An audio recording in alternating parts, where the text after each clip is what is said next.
Aí. Bora, primeiro ano, terminar os pets nas semanas. Então vamos lá, primeiro ano, ensino médio, terminar aqui a terceira e quarta semana.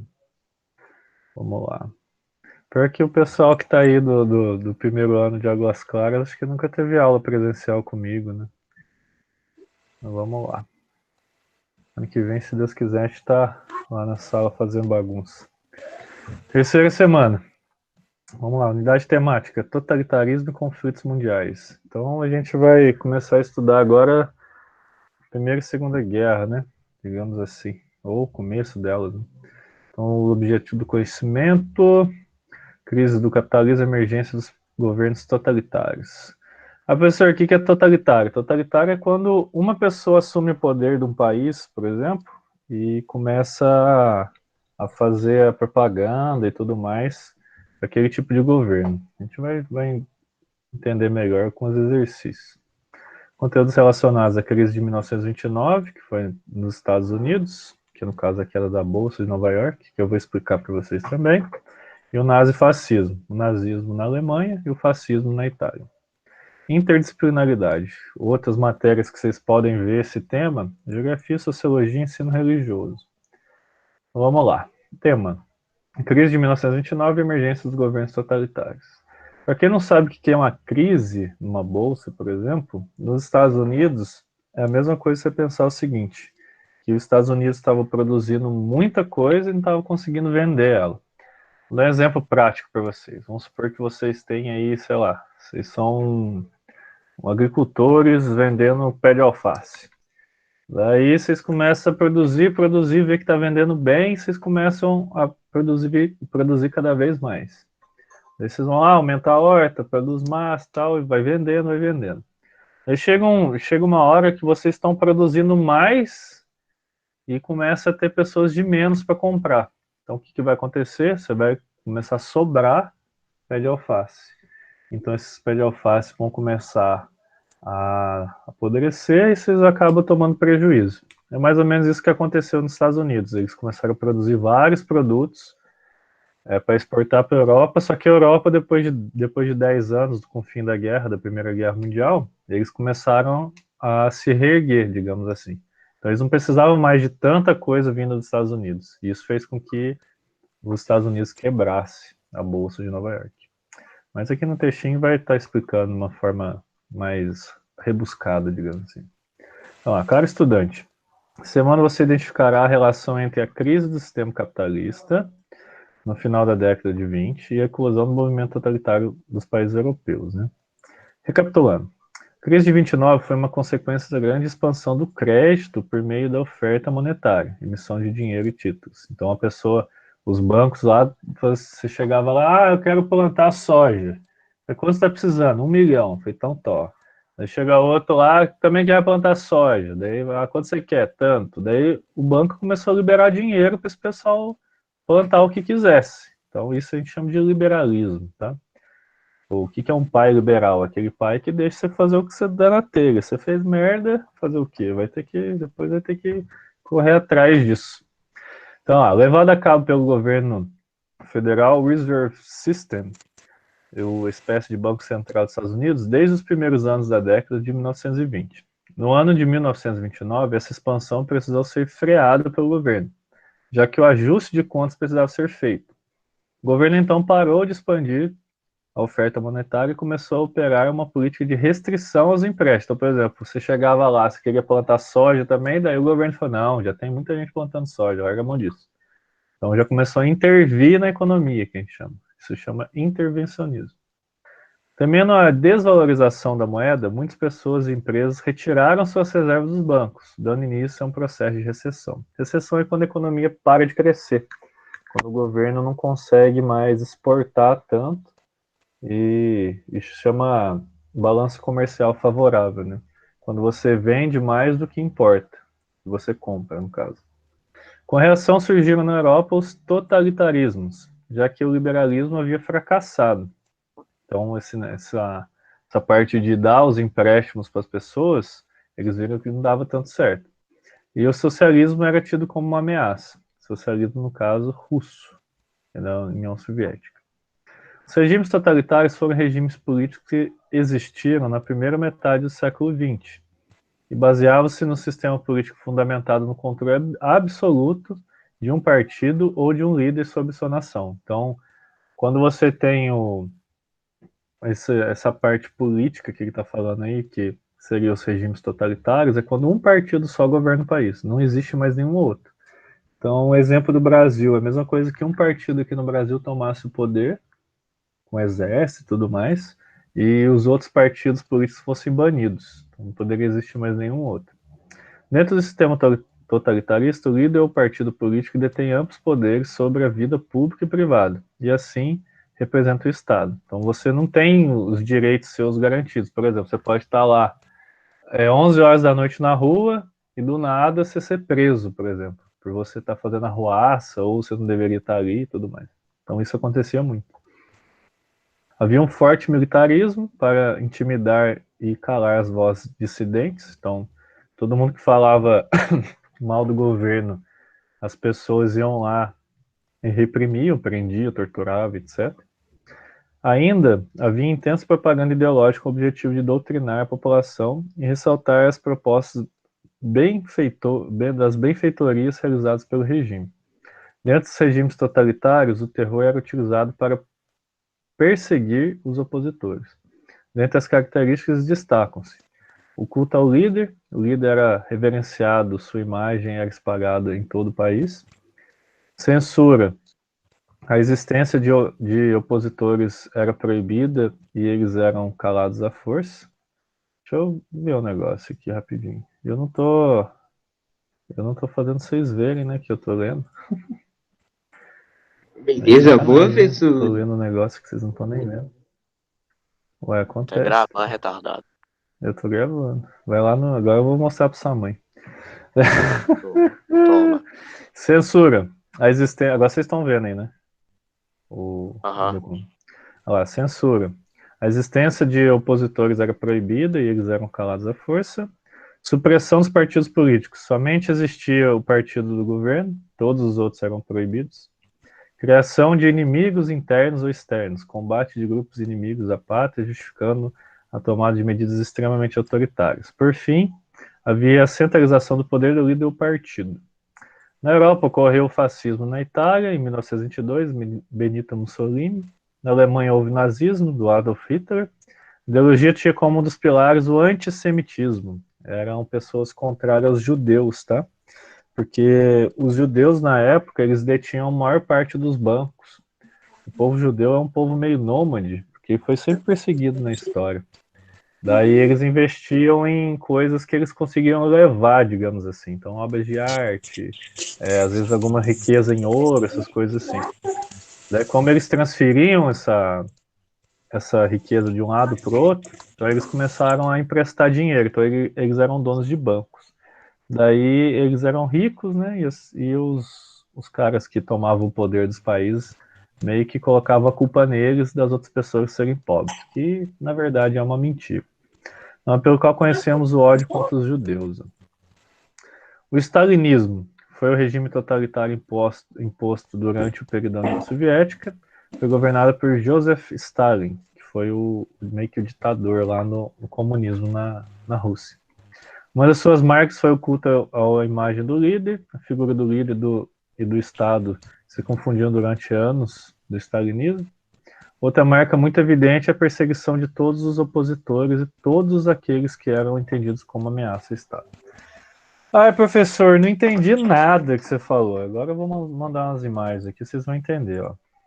Propaganda. Opa. Propaganda nazista. Então, quando você coloca propaganda nazista aqui no Google, você vai ver mais ou menos isso aqui, ó. Vocês estão conseguindo ver as imagens? Sim ou não? Eu tô. Tá? Então, beleza. Então, o que é, gente? Isso aqui são alguns cartazes, tá? Do período de guerra. Então, você vê vários cartazes, assim, que fazem referência ao nazismo, colocam Hitler aqui, ó, como uma pessoa que vai cuidar da nação, dos jovens e tudo mais. Fala que, A propaganda mesmo, quando você vê no jornal ou na TV, né? E o responsável pela propaganda foi esse cara aqui, ó. Esse cara aqui era o responsável pela propaganda nazista. É o. Como que chama? Joseph Mengele, é o que chama, eu acho. Esse cara aqui que era o responsável, Joseph Goebbels. Esse cara aqui, ó. Ele era responsável por fazer essa parte da propaganda. Então ele investia no cinema, investia na imagem do ditador, né, do Hitler, no meio do povão ali e tal, beijando as criancinhas e tal. Essas coisas aí que, olha lá, quase igual um deus do negócio, ó. Dá pra você ver os cartazes da época. Então, isso aqui era comum. Essas propagandas assim eram comuns na época, para que a população acreditasse que era um líder assim que ia salvar a nação da miséria, né? Porque a Alemanha na época era um país super pobre. Voltamos às atividades. Se vocês tiverem alguma dúvida, alguma coisa, pode abrir o microfone e perguntar, tá? Ah, professor, não entendi direito o que é isso. Ah, não entendi o que é totalitarismo. Pode perguntar. Não tem problema. Vamos para as atividades aqui, ó. Se tiver alguma pergunta, é só interromper. Após a Primeira Guerra Mundial, vários países europeus enfrentaram uma séria crise econômica e política. Nesse quadro de instabilidades, observamos o fortalecimento de ideologias totalitárias, como nazismo e fascismo. Mediante tal contexto, aponte 4 pontos fundamentais que caracterizaram esses regimes totalitários. Deixa eu só abaixar aqui o patch, que daí eu consigo escrever se eu abrir com o Adobe aqui. Vai ficar mais fácil. Vocês estão vendo aí o Adobe? Que eu tô passando aí? Responde, galera. Responde. Eu não sei se vocês estão vendo. Oi, oi, oi. Oi, oi, oi. Tá vendo aí? Tô. A semana 3, tô. Tá, beleza. Tá em atividades? Então, sossegado. Aí, eu tô escrevendo aqui, ó. Felipe, aluno mal. Tá vendo? Tô ligado, tô ligado. Beleza. Tem que Tá ser eu, conseguindo né? ver aí? Não, pode ser o Isaac também, ó. Isaac.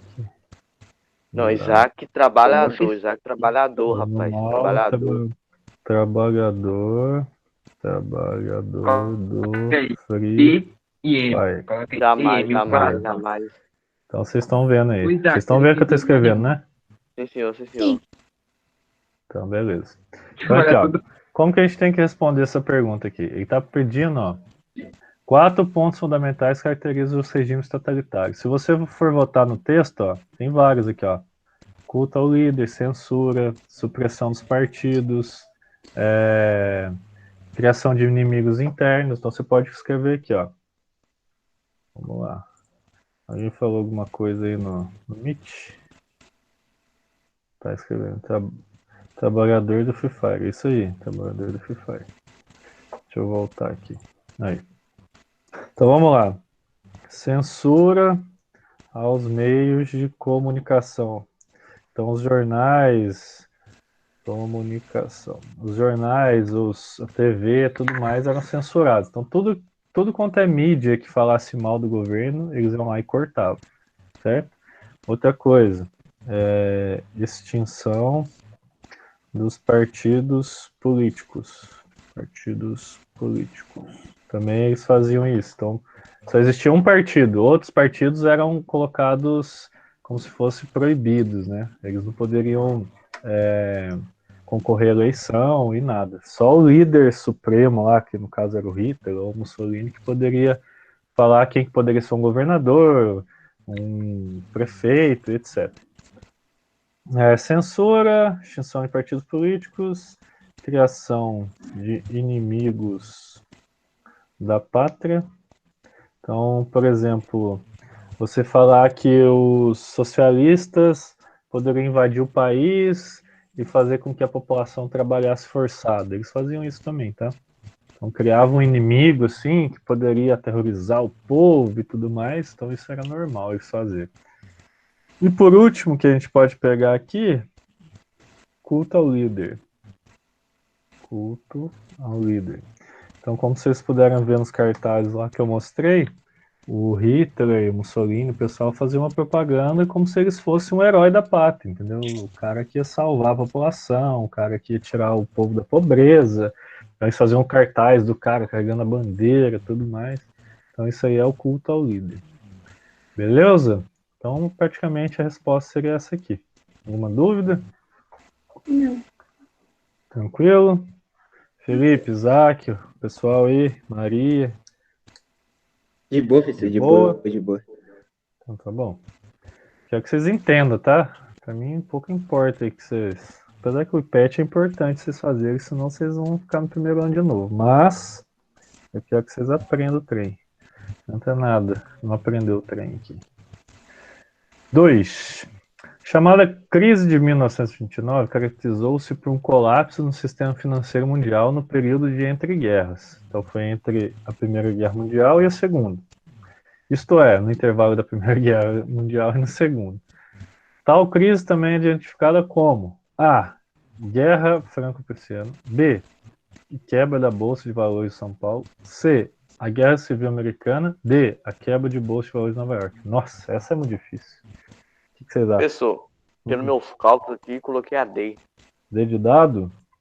Não. D de Deus? Não, de Deus. Isso aí, D de Deus. D de dado, eu peguei, mano. Então, parabéns, cara. Você errou. Ah, eu errei? Errou, Boa! cara. Ah, acertei, palhaço. Não, tá certo. É a D mesmo. Momento. É a D, velho. Não tem como ser outra, não. Que é da Bolsa de Nova York. Tá, Ele tá fala errado, isso lá. professor. É essa aí, cara. Pô, cara, vacila não, Felipe. Você tá fácil. Ô, Você ia professor, aqui. Aqui bombom ainda tá valendo, né? Que o senhor anotou meu nome aí. Anotei o nome seu, pode deixar. Pode pai. Quando eu voltar na aula, eu dou uma bala chita pra você. Ah, não, é bombom, você falou, mas é fora. Pensar no seu caso. Ah, Já dá pra terminar a quarta também de boa. Deixa eu ver quantos exercícios tem na quarta aqui. só 2 também. 3, bem 3. pequeno. Nossa, Dá não. pra... A resposta Não dá. 3 é grande demais. Esse aqui é só um negocinho pra vocês. Só. Dá pra fazer sim, são 2 que estão fechadas e uma aberta só. Dá pra gente terminar aqui. Bora. Então, semana 4, a modernização, ditadura civil militar e redemocratização no Brasil. Então, contexto do surgimento do regime militar no Brasil, a partir da década de 60 e sua relação com os direitos humanos. Conteúdos relacionados: governo de João Goulart, reforma de base e golpe militar. Nosso primeiro ano já está estudando regime militar? Isso aí já está meio errado, hein? Isso aí é o pessoal terceiro ano que estuda. Mas vamos lá. A gente vai falar agora do Brasil, né? A gente não vai falar mais da Europa, né? O Brasil aconteceu bem parecido. Se você for pegar algumas imagens aqui, ó. Colocar assim, ó. Regime militar. No Brasil, você vê que o negócio era pau quebrando, ó. A foto mais famosa é essa aqui, ó. Estudante tomando um pau dos militares aqui, ó. Estão vendo a imagem aí ou não? Eu tô. Tá? Então beleza. Daí várias pessoas se revoltando, ó lá. Fim das prisões, partido assassinar. Se vocês quiserem um filme bom para assistir sobre esse período, chama 50 contra 1. Esse filme aqui, ó. Uai, cadê o filme? Ah, porra, menor. Não chama 50 contra 1? Filme, ditadura, filme do, acho que é do Comando Vermelho. Comando Vermelho. É a criação do Comando Vermelho. Nossa, é 400 contra 1. Errei o número. Esse filme aqui, ó. Esse filme aqui é bom, ó. Se vocês quiserem assistir ele, de grátis, digamos assim, ó. Tem esse... Você já viu falar desse negócio aqui? Stremio? Vocês estão conseguindo ver aí? Eu tô. Então, esse Stremio dá pra vocês baixarem no celular também, tá? Dá pra vocês assistirem filme no celular. Daí vocês colocaram aqui, por exemplo, ó. 400 contra 1. Pensando que isso. Aqui, ó, dá pra vocês assistirem o filme, ó. Aí, ó. Daí vocês dão play aqui, ó. Do ladinho. No caso do celular, vocês têm que, acho que se eu não me engano, tem que dar play no último triângulozinho aqui do play. Daí funciona certinho. Vocês colocam aqui e tal e começam a assistir o filme pelo celular mesmo. É bem de boa. Mas se eu não me engano, esse filme tem até no YouTube, eu acho, de graça. Não dá pra assistir de boa. Ou vocês baixam o stream aí no celular. Daí vocês assistem uns filmes que vocês gostem. Beleza? Então voltemos aqui aos pretes. Os pets. Tema: governos militares do Brasil. Então, caro estudante, na semana você vai relembrar as circunstâncias políticas nacionais e internacionalmente que levaram à suspensão do período democrático e instauração dos governos militares do Brasil, do período de 1964 a 85. Seus avós aí, talvez os seus pais, viveram nesse período aí, tá? Então, vocês podem até perguntar para eles como que foi. Caso seus pais não tenham envolvimento com política ou nunca tiveram, para eles foi um período até de boa, assim. Nada demais. Só com umas estabilidades aí na economia, que às vezes de um dia para o outro tinha inflação e, sei lá, se eu ia tomar uma Coca-Cola lá, custava R$1, daí no outro dia já estava R$2,50. No outro dia, assim, ó, do dia pro outro. Acontecia isso com a inflação. Então lá, recapitulando. Os chamados governos militares 64 e 85 resultaram de uma insurreição de setores das Forças Armadas. Então, o Exército fez uma rebelião e tomou o poder contra o governo de João Goulart e suas propostas. E João Goulart também era um presidente que ele meio que ele tinha acabado de voltar da China, que era comunista, e o povo daqui tinha medo de o país se tornar comunista também e tal. Professor, mas por que o povo tinha medo de se tornar comunista? Porque eles acreditavam que o comunismo, eles iam tomar as terras das pessoas, iam tomar as casas, ia fazer reforma agrária, ia banir a religião, porque quem é comunista não tem religião oficial, né? Então acaba que as religiões iriam ser banidas do Brasil. Então não ia ter igreja evangélica, nem ter igreja católica, nem ter igreja de nada. E o povo meio que tinha receio disso, né? Tinha medo, né? Então, esse presidente vinha propondo transformações estruturais no âmbito político e social do Brasil. Aos olhos dos críticos do governo, tais reformas ofereciam algumas brechas ao comunismo, tá vendo? Então, os militares tinham medo de o Brasil se tornar um país comunista. Daí, lá em março de 64, alguns generais deram ultimato ao presidente. No então, o governador do Rio Grande do Sul, também cunhado de João Goulart, Leonel Brizola, propôs a resistência ao golpe, não aceita por Goulart. Então o João Goulart pegou o rabinho entre as pernas e fugiu, né? Porque senão ia ser preso. A partir de então, os militares aprovaram o ato institucional número 1, que estabelecia ações preliminares para que o mandato de João Goulart fosse completado por um presidente militar, entre outras resoluções. Em 65 foi decretado o AI-2, estabeleceu que as eleições seriam indiretas para o presidente e a submissão ao Congresso Nacional. E em 68 foi o AI-5. Daí foi o golpe mesmo. Golpe dentro do golpe. Esse ato caçou liberdades individuais e deu vazão a atitudes escancaradamente ditatoriais. O AI-5, para vocês terem ideia, eles mudaram a Constituição do Brasil. Se você estivesse na rua, de boa, lá 10 horas da noite, podia passar um camburão da polícia, pegar você e levar você para a delegacia. E sem te informar nada, você não sabia nada, o cara colocava um capuz preto na sua cara e levava você para o seu lugar. Daí lá você seria interrogado. Se eles tivessem suspeita que você fosse comunista, você recebia tortura. E a tortura na época era desse jeito, assim, ó. Vou mostrar para vocês, ó. Tortura, ditadura. Aí tem umas fotinhos aqui que... Aqui, ó. Isso aqui é o famoso pau de arara. Pendurava a pessoa, ela deixava vários dias nessa posição bem confortável. Outra mulher que foi para a ditadura também, ó, foi torturada, Dilma Rousseff, nossa queridíssima ex-presidente, também foi torturada. Algumas fotinhos, né, de afogamento que o pessoal fazia. Sem contar outros tipos de tortura, né, com choque. O pessoal normalmente era cometia suicídio, entre aspas, né? Que é no caso aqui do jornalista, né? Que foi preso e falaram que foi suicídio, mas na verdade ele foi morto. Então tem várias e várias cenas aqui de tortura. Se você pesquisar na internet, vocês vão achar várias. Então essas torturas eram feitas assim com pessoas que às vezes não sabiam nada, entendeu? Ou com militar, ou com pessoas que ligadas à política. E acabavam morrendo e seus corpos eram cremados.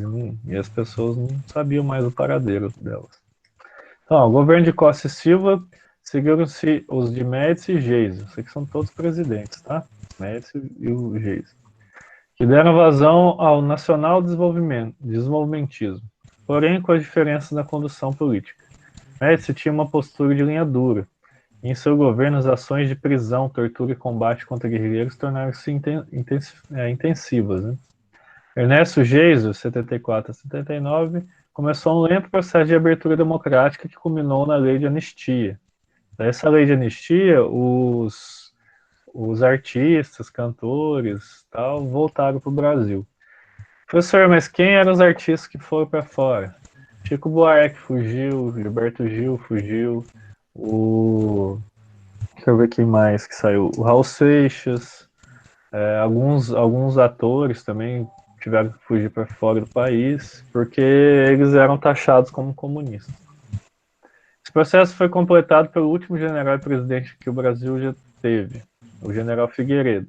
O primeiro presidente civil após o governo militar foi Tancredo Neves, que era governador de Minas, né, antes. Eleito indiretamente em 85. Todavia, ele morreu antes de assumir o cargo, daí o vice José Sarney assumiu. Então, José Sarney foi o primeiro presidente depois da ditadura. Assumiu o posto, as eleições diretas efetivaram-se em 89, culminaram com a vitória de Fernando Collor, que também é um porcaria de um presidente, e hoje em dia é senador ou deputado federal. Roubou e agora tá lá de novo. Aqui, ó, colocou até um filme pra vocês, ó, o ano que meus pais saíram de férias. Esse filme aqui é bom também, ó. Esses filmes, gente, pra quem não tem Netflix, não paga esses negócios aí, de streamer, né, pra você assistir filme, série online, tem naquele aplicativozinho que eu falei pra vocês baixarem, tá? Vocês conseguem, às vezes, achar os filmes lá. Se vocês tiverem alguma dúvida de como usar eles, pode mandar mensagem pra mim. Eu ajudei alguns alunos aí a assistir filme por ele. Eu vou até ver, eu comentei com alguns amigos meus, vou até ver se eu mando um e-mail para Netflix para liberar Netflix para os alunos. Vou ver se eles têm algum plano escolar, alguma coisa, para vocês assistirem. Nem que seja assim, a seleção de filme mais de história, de geografia. Sei que vocês vão xingar, que vocês vão querer assistir série, né? Mas pelo menos vocês vão ter, né, para assistir um filminho aí e tal. Vai ser bacana. Então vamos lá. Vamos começar as atividades para terminar, então. Ou alguma coisa editada durante o governo do general Costa e Silva permitiu a ex-presidente da República, entre outras medidas, decretar o recesso parlamentar e promover cassações de mandatos de presidentes e políticos. E aí? A, B, C ou D? Vou voltar no texto aqui, ó. Cadê? Sim, senhora. É Cadê? C. C de casa. C. Esse aqui, ó. Estacional número 5. Ele decretou o fim dos parlamentares. Então não tinha mais senador nem deputado. Eles governavam sozinhos. Então a certa aqui é a C de casa. Essa aqui, ó. Certo. Olha, ficou certinho. Certo. Aí. Essa aqui. Vocês estão vendo a atividade do pet aí, né? Ou não? Ah, então tá bom. Porque às vezes sai do nada, assim, o limite. Então, a outra questão aqui, ó.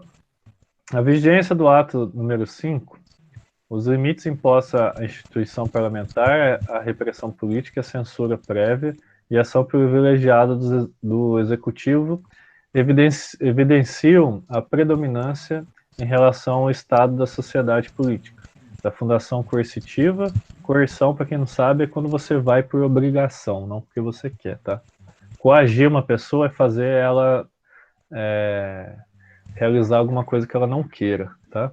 Você foi coagido, então você foi manipulado. Que potencializa toda uma rede de mecanismos de sujeição acionados em lugares estratégicos do corpo social, da fábrica ao aparelho escolar. Então ele está falando aqui que o governo militar manipulava tudo, desde a fábrica que fabricava algum produto, alguma coisa, até as escolas, tá? Em nome do desenvolvimento e dos ideais do Ocidente, promove-se a criminalização da atividade política. Então todo mundo que era político na época, eles foram perseguidos, tá? Então aqui, ó, o texto descreve o processo de abertura política do regime militar. B, fortalecimento do coronelismo após o golpe de 64. C, a implementação da censura durante o regime populista. D, o endurecimento do regime militar a partir de 68. E aí? Qual vocês acham que está certo? E aí, qual que está certo? Essa ou essa? C? Tem certeza? Olha. Tem certeza? Tem certeza disso? Ou essa? Ou essa aqui? Ou essa aqui? Ó, lê direito. O endurecimento do regime militar a partir de 68. Professor, é a 2, né? Essa aí é a 2. É a D, é. É D de dado? Não, D de Deus. D de Deus? Certeza? Vai. Uhum. Valendo um lápis apontado? Senhor, é a D. Então tá bom, tá certo. Essa mesmo. É a D. Ah, tá ligado que o pai É a D porque aqui, ó, é estudante. vigência do ato número 5, ó, endurecimento do regime militar a partir de 68. Se você for voltar no texto, o que você vê aqui, ó? Olha lá, em 1968, aí sim foi o golpe no golpe. Esse caçou as liberdades individuais e deu vazão às atitudes escancaradamente ditatoriais. Tá vendo? No texto aqui. Olha lá. Endurecimento do regime militar a partir de 68. Então, se você aprendeu aqui no texto, ó, fazer certinho aqui, ó. Ô, professor, Pode falar. nessa época todo mundo estudava ou não? Então, na época, em 68 e tal, já tinha escola pública. A escola pública foi instituída mais ou menos em 1930, ali pelo Getúlio Vargas, que daí era dever do Estado da educação para a população. Essa época já existia. Não existia tanto colégio particular, mas já existia algumas faculdades particulares. Então, tinha. Tanto é que a Dilma mesmo, na época, ela fazia economia lá em Belo Horizonte, lá na UFMG, na Federal de BH lá. E ela foi presa dentro da faculdade, se eu não estou enganado. Então era normal, assim, os militares chegarem na faculdade e prenderem o professor, prenderem aluno, entendeu? Droga, então, nessa época, nossa senhora, se o cara fosse preso com droga, com maconha, cocaína, qualquer outro tipo de droga, nossa, o cara apanhava demais, ia preso, entendeu? A lei na época, na verdade, né, existia a lei, mas os militares que faziam o que eles queriam, né? Podia torturar você, sumir com seu corpo, desse jeito. Essa época aí foi meio tenebrosa. Mas aí vocês perguntam pros seus pais ou pros seus avós, eles vão falar que foi de boa. Por que eles vão falar que foi de boa? Porque eles não eram nem jornalista, nem cantor, nem artista, não era ligado a nenhum partido político. Então, para eles, para esse tipo de população que não se envolvia com droga, nem era artista, nem era nada, não era oposto à ditadura militar, eles acabavam que não tinha muita diferença, assim, eles não viam muita diferença nessa parte de repressão, né? Agora a parte econômica no começo foi bom até para o Brasil. Tiveram algumas medidas assim que fizeram o Brasil crescer bastante. Só que depois de um tempo ficou meio insustentável. Daí lá para os anos 70 e 80, a economia, ó, afundou. Daí a população começou a pressionar para que voltasse ter um presidente eleito pelo povo, né? Daí os militares elegeram o Tancredo Neves, né? Só que ele morreu tipo assim um dia depois da posse, praticamente. Acho que nem foi empossado direito. Daí ele morreu e José Sarney assumiu, que era o vice dele. Daí só teve a eleição mesmo com o povo votando depois que o José Sarney saiu. Daí tiveram as diretas já, que chama. Daí o povo conseguiu votar no presidente que eles queriam, que no caso foi o Fernando Collor. Aí o Fernando Collor assumiu. O presidente foi impeachmentado e sofreu impeachment. 3. O primeiro presidente eleito pelo povo brasileiro após a ditadura militar foi José Sarney. Teoricamente, né? Teoricamente. Essa afirmação está correta? Justifique sua resposta. Eu acabei de responder, na verdade. Ele foi eleito pelo povo? Sim ou não? Não. Não. Ele não foi eleito pelo povo. Não. Foi os militares que elegeram o Tancredo Neves, que faleceu antes de subir ao poder. Assim, assumiu seu vice, José Sarney. Se vocês quiserem completar, o primeiro presidente eleito por voto direto foi? Quem foi? Primeiro presidente eleito por voto direto? Fernando Collor. Foi. Isso, perfeito. Fernando Collor. Fernando Collor de Mello. Acho que é isso o nome dele, Fernando Collor de Mello. Foi um Mello, não que eu não tenho certeza. Fernando Collor. Beleza? Aí, ó, terminamos. Daí já começa aqui a sociologia. Terminamos a história. Até marcar aqui que é 3 e 4, porque senão quando eu for postar o vídeo lá no YouTube, eu vou me bananar todo. Terceira e quarta semana. Alguma dúvida, alguma coisa? Não. Alguma crítica?